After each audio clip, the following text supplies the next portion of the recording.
Hello, good morning students. हमारा पहली कविता संपूर्ण हो चुकी है। हमने अर्थ, पद्यांश, शब्दार्थ, व्याकरण सभी कुछ देख लिया है। अब हम आज देखेंगे पार्ट दूसरा है आपका जंगल, और यह है पूरक पठन, यानी पढ़कर ही समझना है, ज़्यादा डीप में जाना नहीं है। इसको कहते हैं पूरक पठन। तो इस पाठ के लेखक है चित्रा मुद्गल। कौन है? चित्रा मुद्गल। इसमें आपको संभाषण पहला ही दे दिया प्रश्न, जंगल में रहने वाले पक्षियों के मनोगत, इस विषय पर चर्चा करें और चर्चा का आयोजन क्लास में करना है आपको। ठीक है, ये पहला प्रश्न है। तो आपको जंगल में रहने वाले पक्षियों के मनोगत इस विषय पर आपको अपना स्वमत लिखना है, ये लिखना है आपको, क्लियर करना है वो। ठीक है, अब हम देखेंगे इस पाठ का परिचय क्या बताया इसके अंदर। तो जन्म है इनका 10 सितंबर 1943 चेन्नई तमिलनाडु में। परिचय, चित्रा मुद्गल जी ने लेखन में वर्तमान सहज में रीतती हुई मानवीय संवेदनाओं, नए जमाने की गतिशीलता और उसमें जिंदगी की मजबूरियों का चित्रण बड़ी गहराई से हुआ है। प्रमुख कृतियाँ उन्होंने क्या क्या लिखा है वो बताया गया है। जमीन, एक जमीन अपनी, आवा आदि उपन्यास, भूख, लाक्षागृह लपटे, मामला आगे बढ़ेगा अभी, आदि अनादि कहानी संग्रह है, जीवक, मणिमेघ आदि बाल उपन्यास है, दूर के ढोल, सूझबूझ आदि बाल कथा संग्रह भी है। गद्य संबंधी संवादात्मक कहानी, किसी विशेष घटना की रोचक ढंग से संवाद रूप में प्रस्तुति संवादात्मक कहानी कहलाती है। प्रस्तुत कहानी में मुद्गल जी ने खरगोश के माध्यम से बाल मानस की अनुभूतियों, प्राणियों के साथ व्यवहार, उनके संरक्षण एवं प्राणी मात्रा के प्रति दया भाव को दर्शाया है। अब हम देखेंगे कि जो प्राणी मात्र है उनके प्रति इसमें जो छोटे लोग थे या बड़े लोग थे, उन्होंने किस प्रकार दया की थी और उस प्राणी का किस प्रकार से उसकी रक्षा की थी, ये बताया गया है। अब हम पाठ देखेंगे आपका। ओके, रीडर अनिमा जोशी के मोबाइल पर फोन था मानवी दीदी की बहू तविशा का। देखो, तविशा किसकी दीदी, किसकी बहू है? मानवी दीदी की तविशा एक बहू थी। कह रही थी, आंटी बहुत ज़रूरी काम है, अम्मा से बात करवा दे। अनिमा दीदी ने असमर्थता जताई। मानवी दीदी कक्षा ले रही है, बाहर आते ही वह संदेश उन्हें दे देगी। वैसे हुआ क्या है, घर में सब कुशल मंगल तो है? इसकी जो मानवी दीदी थी उसकी बहू थी तविशा।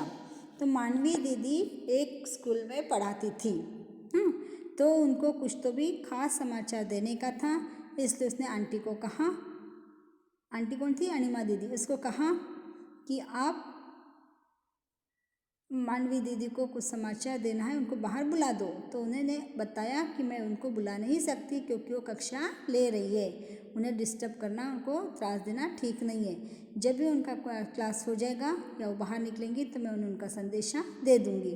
तो क्या हुआ ऐसा कि आप उनको इतना अभी अर्जेंट बुला रही हो? घर में सब कुशल मंगल तो है?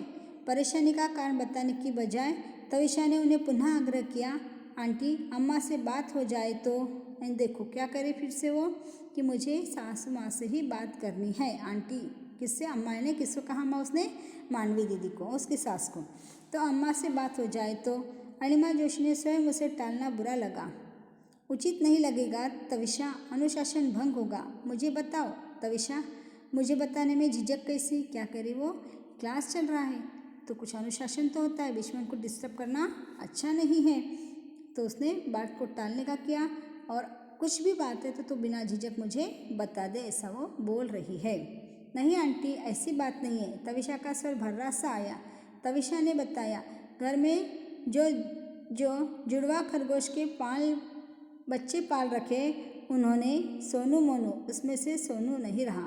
देखो क्या किया उन्होंने, तविशा गर्व, उसका आवाज़ भर गया था, जाड़ा आवाज़ हो गया था, और बोलने लगी आंटी से, ऐसी कोई बात तो नहीं आंटी, पर एक बता देती हूँ आपको कि घर में जो जुड़वा खरगोश के बच्चे पाल रखे थे हमने, उसमें का नाम, उनका दोनों का नाम था सोनू और मोनू। तो उसमें से सोनू नहीं रहा, सोनू मर गया है। क्या कहना था उसको? सोनू मर गया है। 10:30 के करीब काम वाली कमला घर में झाड़ू पोछा करने आई तो बैठक बुहारते हुए उसकी नज़र सोनू पर पड़ी। जगाने के लिए उसने सोनू को हिलाया। उसके जगाने की सोनू पर कोई प्रतिक्रिया नहीं हुई। देखो क्या किया काम वाली बाई ने। कौन थी काम वाली बाई? कमला घर पर आई थी झाड़ू पोछा करने के लिए, तो उसने बैठक बुहार रही थी। बुहारना नहीं, झाड़ना। बैठक झाड़ रही थी। बैठक झाड़ते झाड़ते उसकी नज़र कहाँ पड़ी? सोनू पर पड़ी। उसने सोनू को उठाया कि उठ करके, तो वो उठा नहीं। तब उसकी प्रतिक्रिया ध्यान में आई कि क्या ये उठ क्यों नहीं रहा करके। वह बुदबुदाई, कैसे घोड़े बेचकर सो रहा है शैतान। किसे कहा उसने? सोनू को। सोनू कौन था? छोटा खरगोश का बच्चा। दोनों जुड़े हुए भाई थे, सोनू और मोनू। तो उसमें कहा सोनू बहुत देर तक सो रहा था, तो उसे लगा शैतान का बच्चा घोड़े बेचकर सोता है, चल उठ करके। उसकी टांग पकड़ उसे सोफे के नीचे से बाहर घसीट लिया, सामने खींचा उसको पाँव पकड़ के। मगर सोनू की कोई हरकत नहीं हुई, तो भी सोनू कोई टसमस नहीं हुआ। कमला ने चीखकर तविशा को पुकारा, छोटी बीजी। तविशा अचेत सोनू को देख घबरा गई, गोदी में उठाया और उसकी रेशम सी देह हाथों में टूटी कोपल से झूल गई। अब क्या किया उसने? तविशा आई, आवाज़ देने के बाद में उसकी काम वाली बाई ने, कमला ने आई और पटकन उसको हाथ में उठाया, गोदी में उठाया, उसके ऊपर हाथ फिराया, तो उसकी जो शरीर था कोमल सा, उसमें से उसके कोई भी कुछ एहसास नहीं हुआ। उसकी समझ में नहीं आ रहा था वह क्या करे। आसपास जानवरों का कोई डॉक्टर है ही नहीं। अपनी समझ से उसे बच्चों के डॉक्टर को घर बुलाया कर सोनू को दिखाया। आखिर डॉक्टर तो था नहीं, प्राणियों का कोई डॉक्टर नहीं था। जो उनका फैमिली डॉक्टर था उसको घर पे बुलाया और उसको बताया सोनू को। डॉक्टर ने देखते ही कह दिया, प्राण नहीं है अब सोनू में। हाँ आंटी, आप अम्मा को जल्दी से जल्दी घर भेज दे। घंटे भर में प्ले स्कूल से पीयूष घर आ गया था। पीयूष भी उसका पति था, वो भी घर आ गया था और इसको भी उसने मांडवी दीदी को भी बुला लिया था कि आंटी को भेज दो करके। वो बोलने पूरी बात उसको बता रही थी और आंटी ने कहा फिर अम्मा को भेज दो करके, तो जल्दी जल्दी घर पर भेज देना। इस प्रकार उसने अपने सास को यहाँ पर बुला लिया। मांडवी दीदी घर पहुँची। सोफों के बीच में खाली पड़े फर्श पर सोनू निश्चित पड़ा हुआ था। पीयूष उसी के निकट गुमसुम बैठा हुआ था। मोनू सोनू की परिक्रमा सा करता कभी दाएं कभी दाएं टिटक से गौर से ताकने लगा, कभी बाएं से। पीयूष उसके बाजू में आकर बैठ गया। घर का व्यक्ति था। अब देखो, प्राणी हो चाहे इंसान हो, जब हम उसके साथ में घर में रहते हैं तो हमारा जीव उसके ऊपर पड़ जाता है और वो हमारे घर के मेंबर जैसा हो जाता है। तो हमारे को बहुत अफसोस होता है कि जब वो घर से चला जाता है।